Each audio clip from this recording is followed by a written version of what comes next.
오늘 같이 은혜 받을 말씀은 시편 8편의 말씀이 되겠습니다. 저와 여러분들이 한 절씩 교독하겠습니다. 여호와 우리 주여, 주의 이름이 온 땅에 어찌 그리 아름다운지요, 주의 영광이 하늘을 덮었나이다.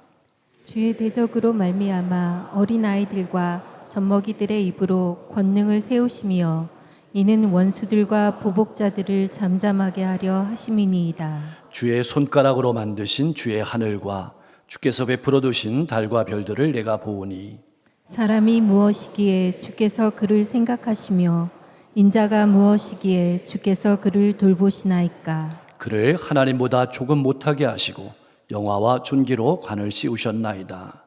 주의 손으로 만드신 것을 다스리게 하시고 만물을 그의 발 아래에 두셨으니 곧 모든 소와 양과 들짐승이며 공중의 새와 바다의 물고기와 바닷길에 다니는 것이니이다. 9절 여호와 우리 주여, 주의 이름이 온 땅에 어찌 그리 아름다운지요. 아멘. 사랑하는 성도 여러분,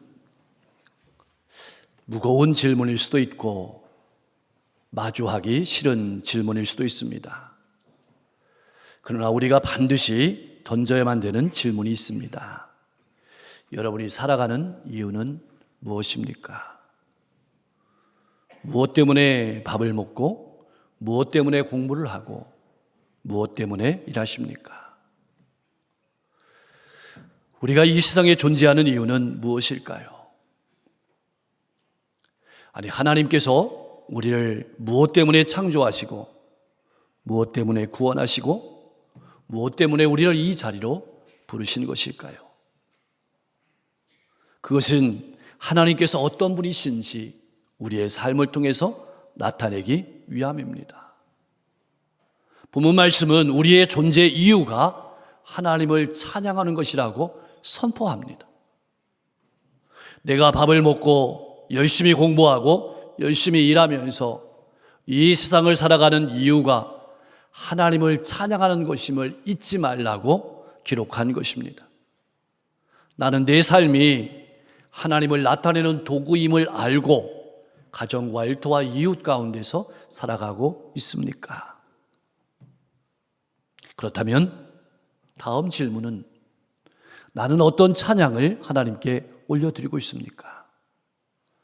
마음 깊은 곳에서 솟아나오는 찬양을 하나님께 올려드리고 있습니까? 아니면 얕은 입가에서 나오는 찬양을 하나님께 올려드리고 있습니까? 만일 내 마음 깊은 곳에서 솟아나오는 찬양이 있다면 그 찬양은 어떤 것입니까? 신앙인으로서 아픔이 많이 있지만 우리의 아픔은 무엇일까요?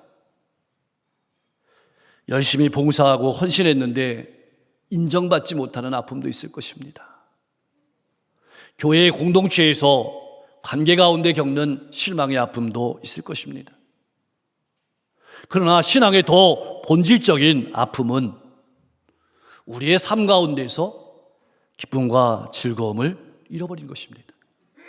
찬양을 잃어버린 것입니다. 그래서 우리의 인생의 목적과 방향을 잃고 기쁨이 없는 인생을 살아가는 것입니다. 내 삶은 어떻습니까? 내 삶에는 찬양과 즐거움이 넘치고 있습니까? 그렇다면 어떻게 하면 잃어버린 찬양을 회복하고 기쁨과 즐거움이 넘치는 활기찬 신앙의 삶을 살아갈 수 있을까요? 오늘 시편은 본문의 기자는 이렇게 노래를 시작했습니다. 여호와 우리 주여. 주라는 말은 주인이란 뜻입니다. 온 우주 만물을 통치하시고 다스리는 분이라는 뜻입니다. 나는 하나님께서 나를 창조하셨을 뿐만 아니라 내 인생을 다스리고 돌보시는 분임을 믿고 살아가고 있습니까? 그런데 왜 내 얼굴에는 기쁨이 없는 것일까요? 시인은 이렇게 그 기쁨을 노래했습니다. 주의 이름이 온 땅에 어찌 그리 아름다운지요. 주의 영광이 하늘을 덮었습니다. 여러분, 이름이란 표현은 그 사람의 인격을 나타내는 표현입니다. 성품을 나타내는 표현입니다. 시인은 온 우주 만물 속에서 하나님의 아름다움을 발견하고 감동하고 있는 것입니다. 그렇다면 시인은 구체적으로 어디에서 하나님의 이름이 적혀 있는 것을 발견했을까요? 바로 온 우주 만물과 사람입니다. 바로 여러분의 인생에는 하나님의 이름이 적혀 있습니다. 그래서 여러분의 인생이 아름다운 것입니다. 나는 이 사실을 알고 신앙생활하고 있습니까? 그런데 하나님의 아름다우심이 우리 인생 가운데 잘 보이지 않을 때가 있습니다. 잘 나타나지 않을 때가 있습니다. 왜 그럴까요? 이 세상의 가치관, 다시 말하면 욕심이 지배하는 삶을 살아가면 하나님의 영광이 나타나지 않습니다. 그래서 나만 보이고 다른 사람만 보이고 비교만 되는 것입니다. 기쁨을 잃어버리게 되는 것입니다. 하나님의 말씀을 듣고 하나님의 말씀을 읽고 하나님의 말씀을 붙잡고 믿음으로 살아가면 하나님의 영광이 보이는데 인간은 그 아름다움을 잃어버렸습니다. 그래서 삶에서 기쁨과 노래를 잃어버리고 살아가는 것입니다. 저는 떠오르는 아침의 태양을 많이 지켜보았습니다. 참 뭉클합니다. 시골에서 목회할 때 새벽 기도를 마치고 성도님들 모시다 드리고 돌아오는 길에 떠오르는 태양을 볼 때마다 얼마나 많은 감동이 가슴 깊이 몰려왔는지 모릅니다. 매일 감동이 다릅니다. 어제의 해와 오늘의 해가 분명히 다릅니다. 뿐만 아니라 어제의 나와 오늘의 나도 역시 달랐습니다. 소나무 사이로 보이는 태양은 얼마나 신비로웠는지 모릅니다. 그 중에 제일 감동이 밀려왔던 순간이 지금도 기억이 납니다. 우리는 떠오르는 태양이 언제 떠오르는지 뉴스를 통해서, 인터넷을 통해서 압니다. 근데 가끔 뉴스보다 훨씬 해가 늦게 떠오를 때가 있습니다. 바로 구름이 하늘을 덮었을 때입니다. 저는 그때 인간의 한계를 보았습니다. 머리와 이성으로 생각하고 있는 것입니다. 그래서 구름이라는 것을 보지 못하고 있었습니다. 근데 기가 막히게 자주 보다 보니까 새들은 해가 떠오를 때가 되면 어떻게 알았는지 새벽 날개를 치고 상공을 향해서 박차고 올라갑니다. 노래하는 것이죠. 바로 거기에 온 우주 만물을 운행하시고 섭리하시는 하나님의 이름이 적혀 있었습니다.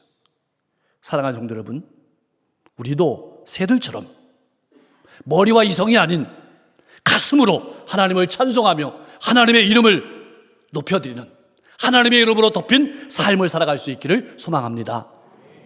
자, 시인은 하나님께서 창조하신 피조물 속에서 하나님의 영광을 보며 노래하고 있습니다. 그렇다면 시인은 우주의 피조물들을 바라보면서 내 인생을 바라보면서 어떤 질문을 던졌을까요? 신앙에서 이것이 굉장히 중요합니다. 하나님께서 생각하시는 인간이란 무엇입니까? 하나님께서 돌보시는 사람이란 어떤 존재입니까? 더 구체적으로 하나님께서 생각하시는 나라는 존재는 어떤 존재입니까? 나를 생각하시고 돌보시는 하나님은 어떤 분이십니까? 이 물음이 이 시편 8편에 시편 기자의 인생 가운데 녹여 있는 질문입니다. 뼈대가 되는 질문입니다. 우리가 인생을 살아가면서 늘 던져야 되는 질문이기도 합니다. 여러분들이 믿는 하나님은 어떤 하나님이십니까? 이 시편 기자의 질문과 감동이 날마다 삶의 현장 가운데 여러분의 질문이 되고 여러분의 감동이 여러분의 노래가 될 수 있기를 간절히 소망합니다. 우리는 하나님께서 만드신 자연의 아름다움을 보면서 감탄합니다. 그러나 더 놀라운 사실이 있습니다. 우리가 믿는 하나님께서는 어린아이와 젖먹이, 다시 말하면 연약한 자들을 들어서 강한 자들을 부끄럽게 하시는 분이란 뜻입니다. 이스라엘 왕 다윗은 어린아이와 같은 연약한, 자신을 들어서 사용하시는, 자신을 그토록 생각하시는, 자신을 그토록 높여주시는 하나님을 바라보면서 감동했습니다. 그래서 노래했습니다. 예수님께서는 어린아이들이 호산나 다윗의 자손이여 하면서 자신을 부르며 환호할 때 이 시편 말씀이 자신의 사역 가운데, 삶 가운데 성취되었다고 말씀하셨습니다. 어린 아이들은 예수님에게서 하나님의 영광을 보았던 것입니다. 그러나 당시에 힘 있다고 생각하는 사람들, 자기의 영광을 바라보는 사람들, 자기의 생각을 가지고 살아가는 사람들은 그것을 따라 살아가다가 눈이 멀었습니다. 신비로움을 보지 못했습니다. 영광을 보지 못했습니다. 찬양을 잃어버렸던 것입니다.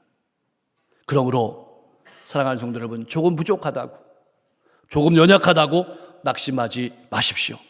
하나님께서 여러분을 생각하시고 여러분을 돌보심을 기억하십시오. 여러분을 통해서 영광 받으심을 기억하며 힘내서 살아가시기를 소망합니다. 3절에서 시인은 하나님께서 손수 만드신 저 하늘의 달과 별들을 바라보며 집중합니다. 이 광활한 우주 속에서 인간이란 어떤 존재일까? 먼지와도 같은 존재가 아닐까요? 여러분은 여러분을 어떤 존재로 바라보고 살아가십니까? 주의 손가락으로 만드셨다는 말은 우주 만물을 창조하신 일이 손가락으로 할 정도로 쉬운 일이라는 뜻입니다. 시인은 광활한 우주 속에서 먼지와도 같은 자신이라는 존재를 바라볼 때 질문을 던지지 않을 수가 없었던 것입니다. 사람이 무엇이기에 주께서 그를 생각하시며 인자가 무엇이기에 주께서 그를 돌아보십니까? 광대한 우주를 생각할 때 인간은 그 우주의 점과도 같은 지구 안에 존재하는 아주 작은 존재에 불과합니다. 그런데도 불구하고 하나님은 연약하고 부서지기 쉬운 그들을 생각하시고 그들을 돌봐 주십니다. 그래서 부른 노래가 바로 이 시편의 말씀입니다. 사랑하는 성도 여러분, 여러분이 믿는 하나님은 어떤 분이십니까? 여러분은 어떤 분으로 고백하십니까? 하나님은 온 우주 만물을 창조하신 창조주이실 뿐만 아니라 우리를 생각하시고 우리를 돌보시는 분입니다. 생각하신다는 뜻은 사랑으로 관심을 준다는 말입니다. 우리는 흙으로 지은 존재입니다. 늘 깨어지고 부서지기 쉬운 존재입니다. 흔들리는 존재입니다. 넘어지는 존재입니다. 하나님은 우리가 그런 존재임을 알고 계십니다.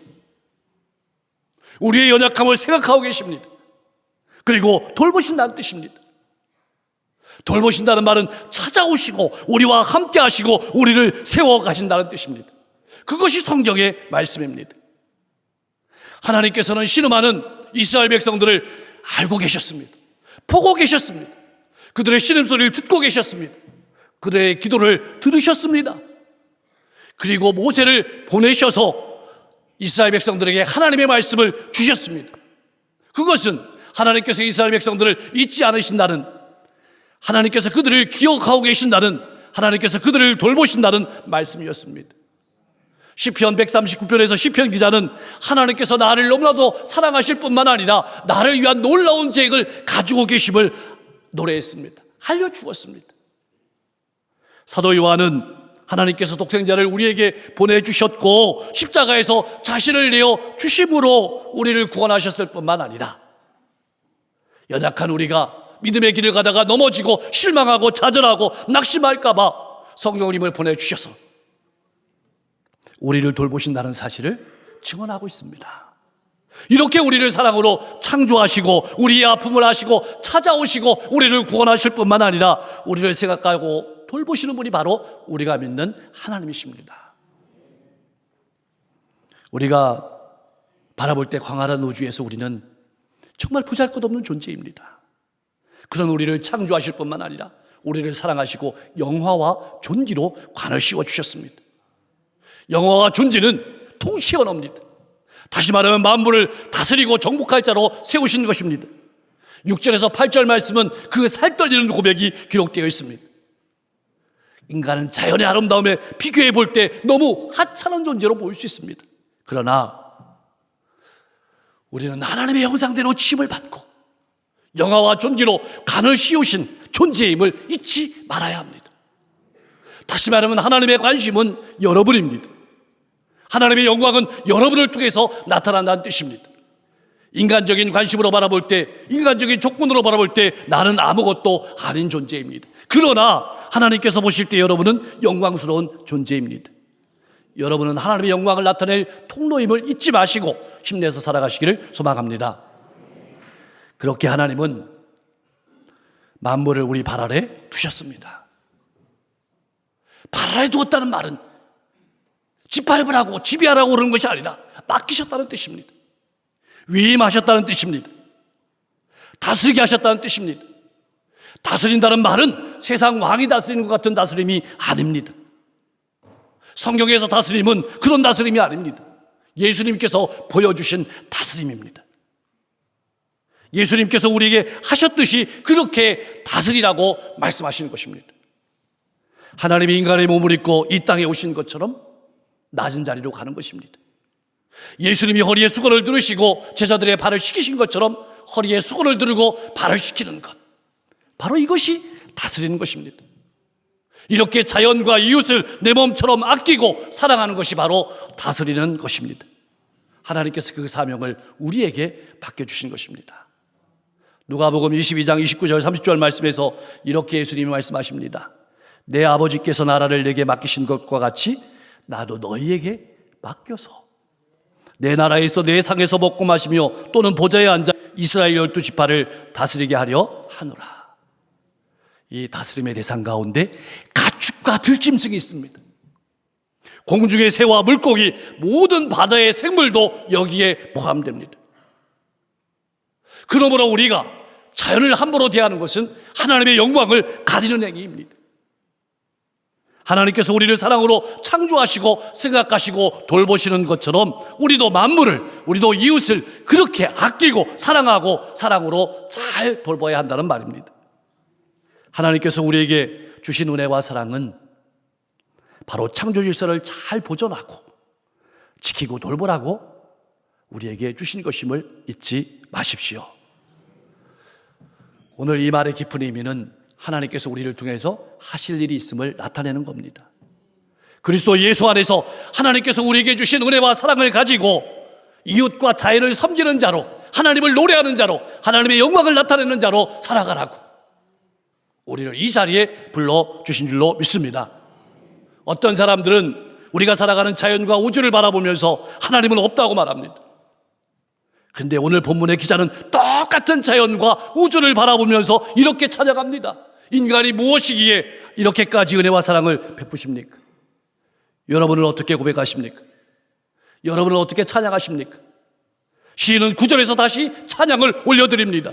하늘을 보아도 땅을 보아도 그리고 눈을 돌려서 자신을 보아도 창조주 하나님께 감사드릴 것밖에 없었던 것입니다. 자신을 구원하실 뿐만 아니라 부족한 자신을 통해서도 영광 받으시는 하나님을 바라보았기에 감동이 있는 것입니다. 찬송이 있는 것입니다. 마음 깊은 곳에서 올려지는 찬송이 있는 것입니다.